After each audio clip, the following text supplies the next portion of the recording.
Diriwayatkan oleh Imam Ahmad bin Hanbal dalam musnadnya bahwa ada seorang laki-laki yang bernama Nuaiman. Ini Nuaiman di kehidupan Rasul sallallahu alaihi wasallam ada orang yang seperti itu gitu. Orang yang sering minum minuman keras. Rasulullah SAW marah, murka. Rasulullah kalau yang berhubungan dengan Rasulullah tidak marah. Tapi kalau sudah berhubungan dengan agama, Rasulullah SAW adalah orang yang paling marah, orang yang paling istiqamah dalam kebenaran. Maka Rasulullah panggil Nuaiman, apa yang kau lakukan? Dia katakan, aku minum minuman keras ya Rasulullah. Rasulullah cambuk dia. Kemudian dia bertobat kepada Allah. Kemudian ketahuan lagi minum. Kemudian dicambuk lagi oleh Rasulullah SAW, sehingga sebagian sahabat memukul dia dengan pukulan yang banyak. Sehingga apa yang berlaku? Sebagian sahabat mengatakan, la'natullahi ala Nuaiman. Semoga Allah melaknat Nuaiman. Dia mempermainkan Rasulullah. Dia bilang sudah mau taubat tapi minum lagi. Dia bilang sudah mau taubat tapi minum lagi. Maka Rasulullah SAW mengatakan, la tal'anuh fa innahu yuhibbullah wa rasulah. Kata Rasulullah, jangan kamu laknat Nuaiman, karena dia itu cinta sama Allah, cinta sama Rasulnya. Dalam riwayat dia dicintai Allah dan dicintai oleh Rasulnya Muhammad sallallahu alaihi wasallam. Ibn Majah menceritakan bahwa Nuaiman ini pernah suatu waktu diajak oleh Sayyidina Abu Bakar pergi ke negeri Syam. Negeri Syam itu di mana? Seperti yang diceritakan tadi, antara daerah Suriah, Lebanon, Yordania, kemudian Palestina. Daerah seperti itu. Umumnya orang Quraisy pada masa itu mereka memiliki rihlah berdagang, membeli dagangan ke Syam, kemudian dijual lagi di kota Makkah. Ketika itu Rasulullah SAW didatangi Abu Bakar. Sayyidina Abu Bakar mengatakan kepada Rasulullah, ya Rasulullah, saya mau izin ya Rasulullah. Mau apa? Saya mau ajak dua sahabat kamu ini ikut berdagang ya Rasulullah. Siapa kata Rasulullah? Nuaiman. Kata Rasulullah SAW, Nuaiman kamu mau ajak? Mau ngapain? Biar seru-seruan aja ya Rasulullah. Kata Rasulullah, ya sudah, saya izinkan kamu bawa Nuaiman. Ketika itu Sayyidina Abu Bakar membawa Nuaiman sama satu sahabat namanya Suwaibid ibn Harmalah. Siapa namanya? Suwaibid ibn Harmalah. Ini sahabat Rasulullah SAW yang memiliki sifat yang berbeda-beda. Kalau Nuaiman ini aneh. Pernah Rasulullah SAW dibawain makanan banyak, dikasih Rasulullah, dikasih sahabat semua. Semuanya sudah makan, tiba-tiba si Nuaiman ini, sahabat Nabi Nuaiman mengatakan kepada Rasulullah, ya Rasulullah, ini yang penjualnya, tolong kau yang bayar ya Rasulullah. Makanan udah habis. Makanan udah habis. Rasulullah SAW bingung, saya yang bayar. Akhirnya Rasulullah katakan kepada sahabat, ayo keluarkan uang, kita patungan, kita bayar. Rasulullah aja dimainin, apalagi kita orang. Sallu ala Nabi Muhammad. Nuaiman diajak Sayyidina Abu Bakar. Kata Rasulullah SAW, benar kamu mau ajak Nuaiman? Iya ya Rasulullah. Diajaklah. Diceritakan dalam riwayat Ibn Majah, diceritakan juga di dalam Siyar A'lam An-Nubala, diceritakan juga di dalam musnadnya Imam Ahmad bin Hanbal, dalam riwayat Imam Ahmad bin Hanbal. Maka diceritakan Nuaiman diajak oleh Sayyidina Abu Bakar. Sesampainya di negeri Syam, semua dibagi tugas. Fulan bin Fulan kerjaannya ini, Fulan bin Fulan kerjaannya ini, semua memiliki kerjaan. Nuaiman tanya, wahai Abu Bakar, kerjanya saya apa wahai Abu Bakar? Kata Sayyidina Abu Bakar, kamu mau ngapain terserah kamu wahai Nuaiman. Yang penting kamu ikut saya kan. Kemudian satu di antara mereka namanya Suwaibid ibn Harmalah. Ditanya oleh Sayyidina Abu Bakar, wahai Suwaibid, kamu mau kerjaan apa? Kata Suwaibid, terserah kamu wahai Abu Bakar. Kata Sayyidina Abu Bakar, kamu menjaga makanan, karena saya tahu kamu ini adalah orang yang senantiasa menjaga amanah. Suwaibid ini kalau disuruh maju dia maju, disuruh mundur dia mundur, disuruh ke kanan dia ke kanan, disuruh ke kiri dia ke kiri. Orang yang ikut aja. Kalau Nuaiman beda, disuruh maju dia ke belakang, kasih sen kanan ke kiri belok. Nuaiman itu orang yang berbeda. Maka Suwaibid mendapatkan tugas, semua mendapatkan tugas kecuali Nuaiman. Sehingga ikhwani, apa yang berlaku, apa yang terjadi? Sayyidina Abu Bakar pergi sibuk dengan kesibukannya, sehingga datanglah waktu siang. Nuaiman sudah lapar. Nuaiman cari makanan. Dia nggak punya uang, diajak Sayyidina Abu Bakar tapi tidak diberikan uang. Sehingga dia cari-cari makanan, dia tahu Suwaibid yang jaga makanan, dikatakan, wahai Suwaibid, saya mau makan, berikan kepada saya satu roti saja. Yang terpenting apa? Saya makan sekarang, saya sudah lapar. Kata Suwaibid, ya Allah Nuaiman, kita tunggu Abu Bakar saja sehingga dia datang, karena ini amanat. Amanat dari Abu Bakar, saya tidak boleh berikan pada siapapun kecuali atas izin Abu Bakar. Kata Nuaiman, kasih saya makanan, kalau tidak saya bikin masalah sama kamu. Merah wajahnya Suwaibid, karena dia tahu, jangankan saya, Rasulullah jadi mainin. Bingung, apa yang harus saya lakukan? Akhirnya Nuaiman bilang, gampangannya aja, kata Nuaiman, kamu kasih saya makanan, atau kalau tidak saya bikin masalah sama kamu. Bingung Suhaib pikir panjang. Setelah itu dia katakan, ya sudah Nuaiman, saya tetap mau jaga amanah Abu Bakar karena saya takut ini adalah perintahnya Allah, perintahnya Rasulullah sallallahu alaihi wasallam, dan perintah daripada Abu Bakar sahabatnya Nabi. Kata Nuaiman, kalau memang begitu kamu maunya, ya sudah, berarti kamu ngajakin berantem sama saya. Nuaiman pergi ke pasar. Dia cari-cari tempat penjualan hamba sahaya. Dia lihat-lihat beberapa hamba sahaya. Ini berapa harganya? Ini katanya 10 qalanis. Ini berapa? Ini harganya, hitungan orang zaman dahulu kita sih hitung seperti dirham, berapa ratus dirham gitu, 200 dirham. Yang ini berapa? 300 dirham. Yang ini berapa harga hamba saya? 300 dirham. Harganya antara 300, 200 sampai 100. Kemudian Nuaiman mengatakan kepada penjual hamba sahaya tersebut, saya punya juga hamba saya, tapi saya jual cuma 20 dirham saja, murah. Katanya, apa benar ada hamba saya harganya segitu? Iya, karena dia punya aib, ada kekurangan. Apa? Nanti kalau kalian tangkap, dia bakalan teriak, saya ini bukan hamba sahaya tapi orang merdeka. Akhirnya semua orang berkumpul mau beli. Ini Nuaiman sama Nuaiman diajak ke Suhaib bin Harmalah tadi. Kata Nuaiman, itu ada orang yang berdiri sedang menjaga makanan, itu hamba sahaya saya, tangkap saja. Oh baik. Diberikan uang 20 dirham, dimasukkan oleh Nuaiman ke kantongnya, kemudian Suhaib ditangkap. Ketika ditangkap, Suhaib teriak, saya bukan hamba saya orang merdeka. Maka orang-orang tersebut mengatakan, saya sudah tahu kekurangan kamu. Ini memang kekurangan kamu, memang kamu, tapi saya tidak perlu dengan budget kamu, yang penting kerjanya kamu. Ya kan hamba sahaya untuk apa? Untuk kerja, mau dia ngomong apa, mau ngomel terserah, yang penting dia mau kerja. Akhirnya ditangkaplah Suhaib dan dijual di pasar. Nuaiman punya uang banyak ini. Dia beli makanan, dia beli minuman, dia beli hadiah buat Rasulullah. Dia beli macam-macam di negeri Syam ini. Waktu itu adalah superpower, adidaya Romawi. Pada masa itu semua barang mahal, tapi Nuaiman banyak uangnya. Dia belanja ini, belanja itu, sehingga Sayyidina Abu Bakar pun pulang. Ketika Sayyidina Abu Bakar pulang, Sayyidina Abu Bakar cari, mana ini Suhaib? Kita semua sudah lapar. Kata Nuaiman dengan mudahnya dia mengatakan, sudah saya jual wahai Abu Bakar.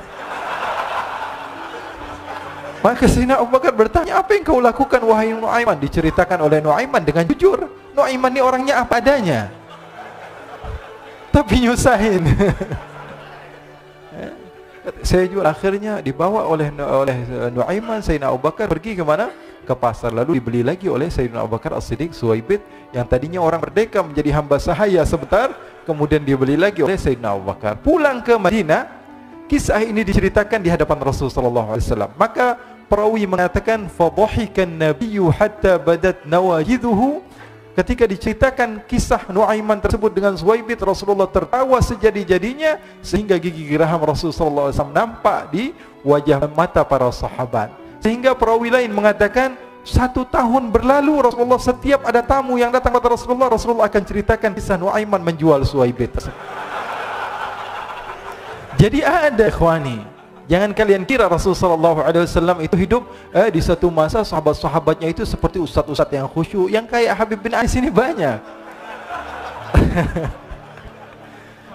Bahkan ikhwani, mungkin di akhir karena masanya sudah habis, pernah suatu waktu Rasulullah SAW didatangi asyraf, delegasi dari beberapa negara yang ingin mengenal apa itu agama Islam. Sehingga mereka datang kepada rumah Rasulullah SAW membawa unta, kendaraan yang ketika itu kendaraan yang paling mahal mereka miliki, untanya yang paling mewah. Diikat di depan rumah Rasulullah SAW. Tamunya pun masuk, duduk bersama Rasulullah SAW. Di depan rumah Rasulullah SAW ada beberapa sahabat. Ada Sayyiduna Hamzah, kalian tahu Sayyidina Hamzah adalah orang yang pemberani. Ada Sayyiduna Umar, kalian tahu Sayyidina Umar adalah orang yang pemberani. Ada Sayyiduna Ali bin Abi Thalib, ada Sayyiduna Sa'ad bin Abi Waqqas. 4 sahabat ini lagi nongkrong gitu depan rumahnya Rasulullah SAW, berjaga sebelum Allah Subhanahu wa taala turunkan ayat wallahu ya'simuka minan nas. Ketika mereka sedang asyik duduk, tiba-tiba Nuaiman datang. Ini Nuaiman kalau datang pasti bikin sesuatu yang aneh. Bahkan dikatakan tidaklah Rasulullah SAW dalam keadaan bersedih, kecuali Nuaiman datang Rasulullah akan tersenyum. Jadi sebagian sahabat itu senang kalau sudah Nuaiman datang, pasti Rasulullah bahagia. Tapi ketika itu Nuaiman datang, ingin duduk bareng-bareng Sayyidina Hamzah. Sayyidina Hamzah katakan kepada Nuaiman, bercanda begitu. Nuaiman, kamu lihat unta orang datang dari luar Arab ini. Lihat, kata Nuaiman, ini besar banget ini, badannya besar gitu. Dagingnya pasti banyak. Iya nih, kalau kita sate enak nih ntar malam. Kata Nuaiman. Kata Sayyidina Hamzah, apakah kamu berani? Kata Nuaiman, saya berani aja asal kalian gak bilang sama Rasulullah. Kata Sayyidina Hamzah, benar wahai Nuaiman, benar. Akhirnya Sayyidina Hamzah lupa masalah itu, cuma bercanda saja. Sayyidina Hamzah lagi asik sama Sayyidina Umar, Sayyidina Ali. Tiba-tiba apa? Ternyata ketika dia melihat unta tersebut sudah pisah antara kepala sama badannya. Nuaiman mengatakan, wahai Hamzah, ini unta saya sudah potong, saya mau pergi sebentar, kalau Rasulullah cari saya, tolong jangan beritahu di mana saya. Nanti kalau keadaan sudah aman, mari kita nyate bareng-bareng. Ini ada yang seperti itu di zaman Rasulullah SAW. Maka dia pun berlari dan berlari mencari satu tempat supaya Rasulullah SAW dia selamat daripada Rasulullah SAW. Sehingga Sayyidina Hamzah bingung, ini kalau Rasulullah keluar gimana? Ada Hamzah Asadullah, ada Ali bin Abi Thalib, ada Umar, tidak bisa jaga kendaraan tamunya Rasulullah SAW. Akhirnya benar apa yang terjadi, ikhwani. Rasulullah SAW tamunya mau pulang. Ketika dia buka pintu tamu melihat apa? Untanya sudah begitu. Maka teriak, wa naqatah, unta kami wahai Muhammad. Baru mau kenal Islam, unta kami, kendaraan kami sudah dibunuh. Rasulullah SAW lihat Sayyidina Hamzah, lihat Sayyidina Ali. Mereka nggak bisa ngomong, mereka hanya bilang apa? Nuaiman ya Rasulullah. Rasulullah perintahkan Sayyidina Umar, wahai Umar, sekarang kamu ambil uang, kemudian kamu gantikan, kemudian kamu berikan 2 kali lipat daripada harta unta ini, sehingga apa? Agama Islam tidak didengar dengan sesuatu yang tidak baik di luar sana. Akhirnya diberikan harta, diberikan unta yang baru dan diberikan harta yang lebih untuk orang tersebut, sehingga orang tersebut tidak menjelek-jelekan agama Islam. Kata Rasulullah SAW, dan sekarang waktunya kita balas dendam sama Nuaiman. Nuaiman ternyata berlari tempat yang jauh sampai hampir keluar dari kota Madinah. Dia dapatkan seorang sahabat Nabi yang hadir juga dalam peperangan Badar, namanya Al-Miqdad bin Al-Aswad. Siapa namanya? Al-Miqdad bin Al-Aswad ketika itu sedang menggali sumur. Ketika sedang menggali sumur, Nuaiman datang. Nuaiman katakan kepada Miqdad, wahai Miqdad, wahai sahabat Rasul, kamu orang yang hadir dalam peperangan Badar, kamu adalah orang yang hebat. Dipuji-puji sama Nuaiman. Ada maunya ini. Akhirnya dia bilang, wahai Miqdad, tolong saya. Kenapa wahai Nuaiman, kamu ini kekasihnya Rasulullah, orang yang disayang sama Rasulullah. Kenapa? Saya ini sedang dikejar-kejar orang jahat. Tolong selamatkan saya. Saya pengen masuk ke dalam sumur, boleh atau tidak? Kata Miqdad, siapa yang mengejar kamu? Pokoknya saya dikejar sama orang-orang. Kamu mau atau tidak selamatkan saya? Kata, sudah, selagi kamu itu adalah sahabat Nabi, silahkan kamu masuk. Masuk akhirnya Nuaiman ke dalam sumur tersebut. Lalu Nuaiman mengatakan, wahai Miqdad, dia keluar lagi. Nanti kalau ada yang cari saya, tolong jangan beritahu saya di dalam sumur ya. Kata Miqdad, baiklah. Kata Nuaiman, siapapun yang bertanya tentang saya, kamu tidak akan kasih tahu. Iya, kata. Walaupun Rasulullah yang tanya saya. Katanya, mungkin Rasulullah datang ke tempat sejauh ini. Iya, walaupun Rasulullah.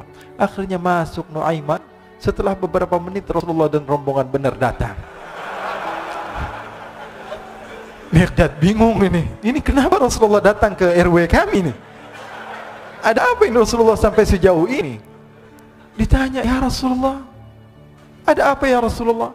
Kata Rasulullah, saya cari Nuaiman. Di mana Nuaiman? Innalillah, kata Miqdad. Enggak dijawab ini Rasulullah. Kalau dijawab saya ingkar janji. Akhirnya apa dia katakan? Wahai Rasulullah, mata saya tidak memandang kepada Nuaiman, tapi tangannya nunjuk ke dalam sumur. Sahabat. Apa dia bilang? Mata saya tidak melihat kepada Nuaiman, tapi tangannya nunjuk ke sumur. Akhirnya dibuka sama Rasulullah, Nuaiman muncul. Kata Rasulullah, Nuaiman, kamu bikin malu saya, wahai Nuaiman. Ya Rasulullah, yang bersalah bukan saya, tapi orang yang mencari saya bersama kamu ya Rasulullah. Akhirnya Rasulullah nengok siapa, ternyata Nuaiman sudah lari kabur. Sallu ala Nabi Muhammad. Kisah-kisah seperti ini sebenarnya banyak sekali ya. Ini menunjukkan kepada kita bahwa kehidupan Rasulullah itu begitu indah. Rasulullah SAW, kalau kamu mau menjadi orang yang baik, contoh Rasulullah. Mau menjadi bapak yang baik, contoh Rasulullah. Mau menjadi pemimpin peperangan yang baik, Rasulullah. Mau menjadi murid yang terbaik, contoh Rasulullah. Bagaimana akhlak Rasulullah. Mau menjadi suami yang baik, contoh Rasulullah. Dalam segala hal, apapun itu Rasulullah SAW adalah makhluk yang paling terbaik. Pernah suatu waktu dia, Bim, di zaman Rasulullah SAW sudah meninggal. Rasulullah SAW sudah intaqala ila rafiqil a'la. Bahasa meninggal sepertinya kurang pas buat Rasulullah SAW. Rasulullah SAW berpindah kepada alam yang lain. Datang Rasulullah SAW di zaman Sayyidina Uthman bin Affan. Nuaiman duduk di depan masjid Rasulullah SAW. Rasulullah sudah nggak ada. Nuaiman sumpek. Biasanya Rasulullah SAW dimainin sama dia. Ini duduk di masjidnya Rasulullah SAW. Nggak ada kerjaan dia. Dia ambil batu, dia lempar, ngeliatin orang yang bolak balik sana. Kalau kata orang Malaysia, pusing sana, pusing sini, balik sana, balik sini. Nuaiman melihat ada orang yang buta, orang yang nggak bisa melihat, megang tongkat. Jalan, dia pusing sana, pusing sini, balik sana, balik sini. Nuaiman, saya lagi sumpek, ini orang bikin tambah sumpek. Dipanggil sama Nuaiman, hei buta, kemari kamu. Ini Nuaiman nggak bisa ngelihat orang kecuali dikerjain. Itu Nuaiman, nggak bisa ngelihat orang kecuali kerjain. Tapi dia dicintai oleh Allah. Susah kan? Kalau Allah udah cinta, makanya cari cinta Allah, bukan cari surganya Allah. Cari ridha Allah, jangan cari surganya Allah. Surga itu makhluk, tapi ridhanya Allah, cintanya Allah itu yang paling mahal. Nuaiman akhirnya dipanggil buta, buta kamu kemari. Kenapa, kata si buta? Saya ini pusing, saya lagi sumpek, ngelihat kamu tambah sumpek, kata Nuaiman. Saya ini bukan mau bikin sumpek orang, kata si buta. Lalu apa yang kamu ingin lakukan? Saya ini dari tadi cari toilet, saya kebelet, kata si buta. Saya bersama anak saya yang biasa membawa saya, tapi anak saya sekarang sedang pergi ke pasar, saya tidak tahu di mana dia. Saya sudah nggak kuat, kata Nuaiman. Oh, kamu cari toilet, bilang dari tadi, nanti saya bantu, kata Nuaiman. Dipegang tangannya sama Nuaiman. Ini mau balas dendam ini Nuaiman. Ini dipegang tangannya, dibawa kemana? Ke masjidnya Rasulullah Sallallahu Alaihi Wasallam. Dulu masjid nggak ada toiletnya, beda sama sekarang. Sekarang orang ke rest area, ngeliat ada masjidnya nggak? Ada. Mau ngapain? Mau sholat duha? Bukan, cari toiletnya. Nah, orang zaman sekarang kan begitu. Maka Nuaiman memegang tangan si buta, dibawa ke masjidnya Rasulullah. Kira-kira sudah dekat mihrab, di samping, di depan, katanya, oh ini toiletnya. Kamu mau ngapain? Terserah kamu di sini. Apakah sudah tidak ada orang di belakang saya? Tidak ada, sudah aman tempatnya. Nuaiman kabur udah nggak ngurusin lagi udah. Orang lagi sholat banyak, sahabat-sahabat tabi'in lagi pada sholat. Ini tiba-tiba di depan, bayangin di depan situ ada yang buka celana. Yang lagi sholat, mereka mempercepat sholatnya, lalu maju ke depan, ingin dipukul ini orang. Ternyata ketika dilihat, wah buta ternyata. Kenapa kamu berani buang air kecil di masjidnya Rasulullah? Awa masjidi Rasulullah. Apakah ini masjidnya Rasulullah? Iya, ini masjidnya Rasulullah. Inna lillahi wa inna ilaihi raji'un. Kata siapa? Si buta ini. Tadi saya cari-cari toilet, tiba-tiba saya berjumpa dengan orang yang sepertinya orang baik. Dari tutur bicaranya adalah orang baik. Dia katakan ini adalah toilet, tempat buang air kecil. Kata sahabat-sahabat, pasti ulahnya Nuaiman. Karena semua sudah tahu, sudah ini kerjaan Nuaiman, gak ada selain dia. Maka siapa kata si buta? Nuaiman. Oh, kurang ajar Nuaiman. Saya nadar, saya tidak keluar dari kota Madinah, pulang ke kampung saya sebelum saya pukul Nuaiman dengan tongkat saya. Buta ini sudah begitu marah. Akhirnya dia keluar dari masjid, dia cari-cari. Dia pusing sana, pusing sini, lari sana, lari sini. Dia cari di mana yang namanya Nuaiman. Tanya ke sana, tanya kemari. Tahu nggak Nuaiman? Oh, Nuaiman kalau dicari nggak bakalan ketemu. Tiba-tiba dia sudah capek, ini si buta. Nuaiman datang. Nuaiman tanya, nakar sautu. Dia rubah suaranya. Buta, lagi ngapain sendirian di sini? Dia bilang, saya lagi sumpek ini. Sumpek kenapa? Saya ditipu sama orang. Siapa namanya? Nuaiman. Terus kamu mau ngapain sekarang? Saya mau balas dendam. Oh, sini saya antar kamu kepada Nuaiman. Padahal yang ngomong siapa? Nuaiman. Ini bukan cerita-cerita saya yang bikin loh, bukan. Ada riwayatnya.